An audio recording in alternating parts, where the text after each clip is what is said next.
Baliho-baliho yang barusan Anda lihat ialah pemandangan yang saat ini sering kita lihat saat beraktivitas di luar ruangan. Nah, salah satunya seperti ini nih, yang bahkan sampai mengganggu aktivitas para pejalan kaki. Tapi pertanyaannya, apakah baliho-baliho para caleg ini efektif untuk mendulang suara di pemilu 2024? Atau justru sebaliknya, karena dianggap mengganggu?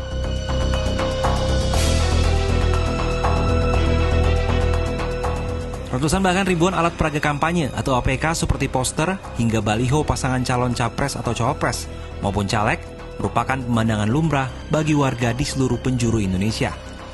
Dari pelosok desa hingga kota-kota besar, wajah-wajah caleg maupun capres-cawapres seperti hantu visual yang bergentayangan di setiap ruang publik. Pun demikian menjelang pemilu 2024. Namun sayangnya kehadiran poster, spanduk, dan baliho yang awalnya bertujuan untuk menarik perhatian justru sebaliknya mengganggu dan merusak pemandangan. Beberapa bahkan sampai mencelakakan orang hingga mengakibatkan korban jiwa.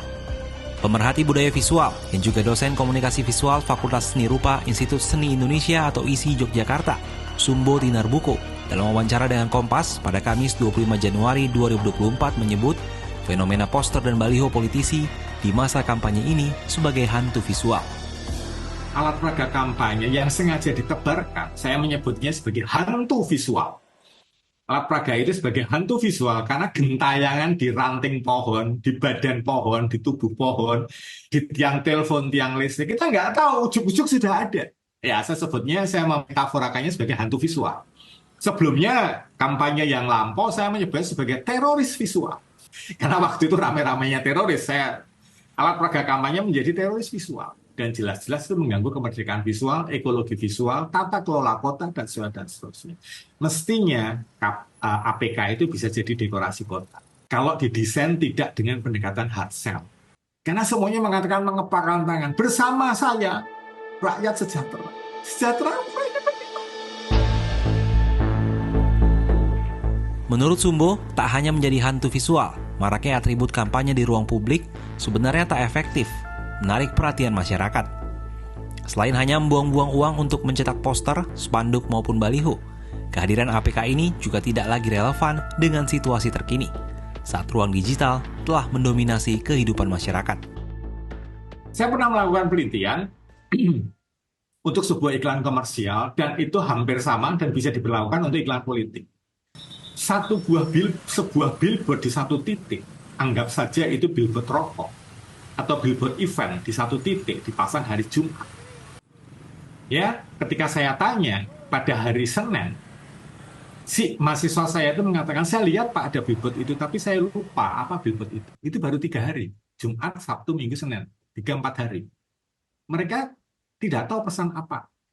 Bahkan produknya apa dia tidak ngelihat. Dia ngelihat hanya warna.